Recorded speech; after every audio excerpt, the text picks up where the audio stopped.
Welcome to the Pixelberry Choices podcast, and today we're going to be talking about Endless Summer Series finale and what this series meant for everyone.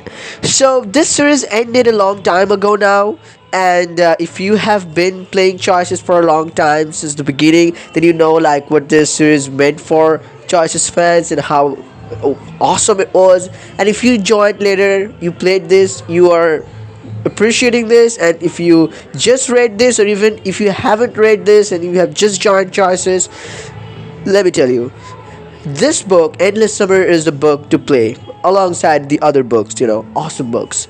So choices, I'm gonna be like talking about, so I have this thing opened on my screen that is the blog post of choices from April 19, 2018. So Endless Summer finale, so they talk about this endless summer and everything, so I'm just gonna talk about this based off of this.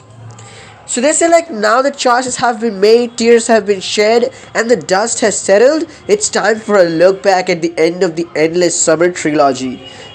Now, they ask this question, they have the three writers, like it is like the writers, they are also invested in this, and they were, to be honest, at that time, and they are now, I can tell.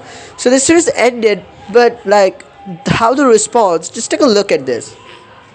They were asked, it's been almost a week since the finale and I've cried out all my feelings. How do you feel now that it's over?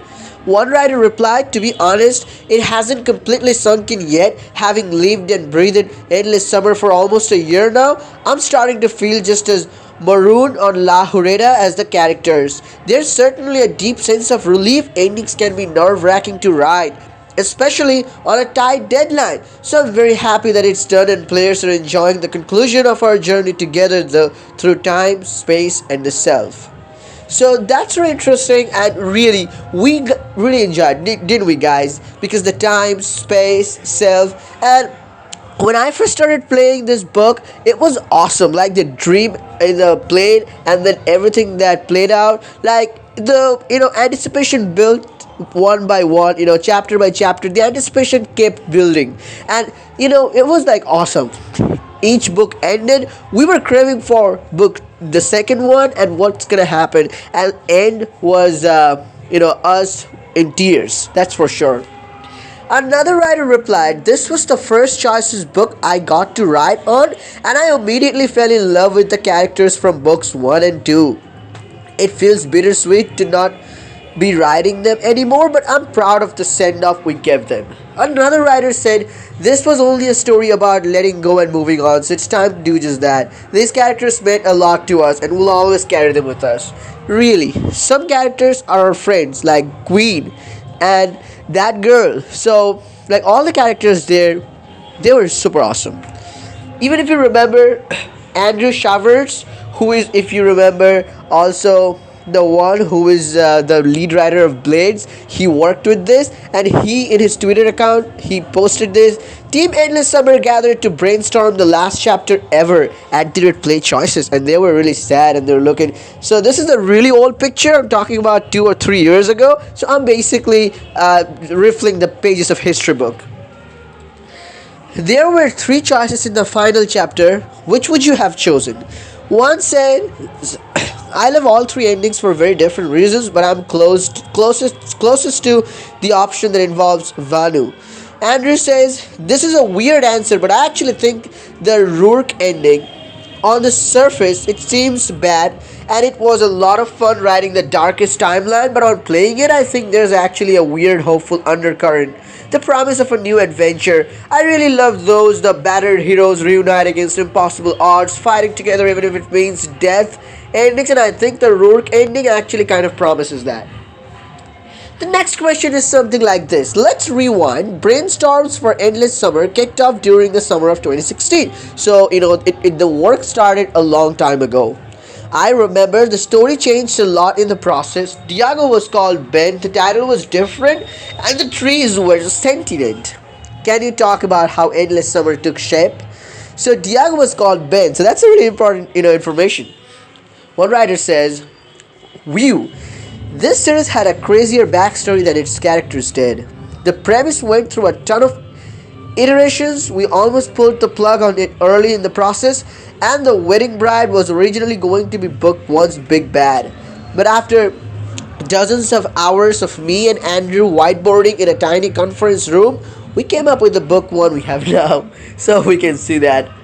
Andrew said, yeah, Endless Summer went through a lot of interesting iterations before we hit on the version that worked.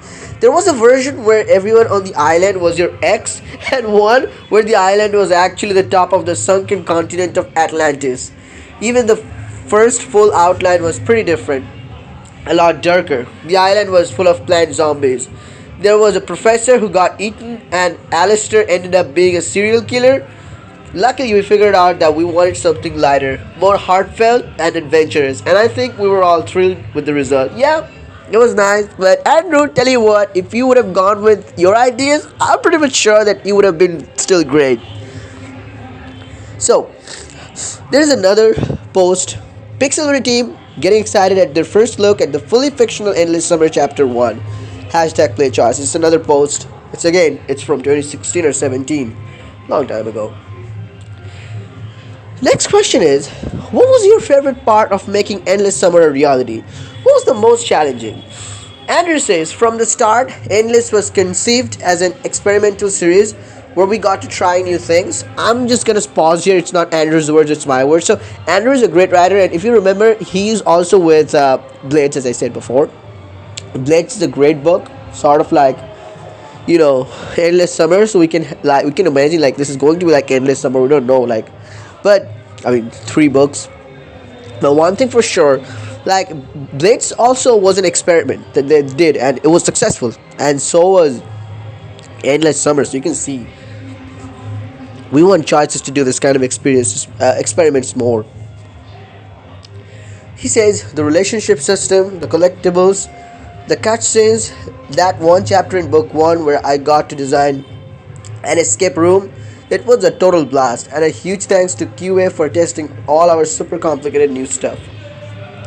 So the next question goes like, some story threads took multiple books to pay off, like who the missing wedding party ended up being, were there any Easter eggs, details, or callbacks that you think readers may have missed.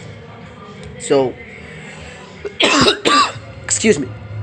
Luke says, players may have caught this already, but the 3 endings were meant to represent reliving the past, holding on to the present, and moving forward into the future. Also, for any old school Cause of Death fans, Raj got his name from an idea we considered to have him travel back in time and become Raj Mansingh, Nadara's dad. This is absolutely non-canon. Andrew says, honestly, our fans are so sharp, I think they caught almost everything. At heart, Endless Summer is a story about growing up, about the summer where you graduate college and become an adult, and about the deep yearning to stay in the safety of sustained adolescence versus taking the plunge into the scary world of adulthood. We didn't intend it initially, but Endless Summer wound up with the underlying theme of every summer has to end. That's pretty awesome. And then this is really heartening, guys. It touches your heart. Any final messages for Endless Summer readers before we wrap this up? Jen says, thank you so much for playing. This story wouldn't exist without the fans who adored it. Thank you for your conspiracy theories and your fan art and your heartwarming messages about how much this story and these characters mean to you. I can't wait to show you all the new projects we're working on. Luke says, Endless Summer was able to reach this point because of dedicated fans turning in every week. Of course, sure. And here's to adventure. Jake is 5 foot 9 inches in boots. Pass it on. If fans will understand. Choices finally say, wipes away a tear. Endless Summer has ended, but we hope that your stay at La Jureda has been memorable. Keep an eye out for updates on what these writers and the rest of the choices. So this is really awesome.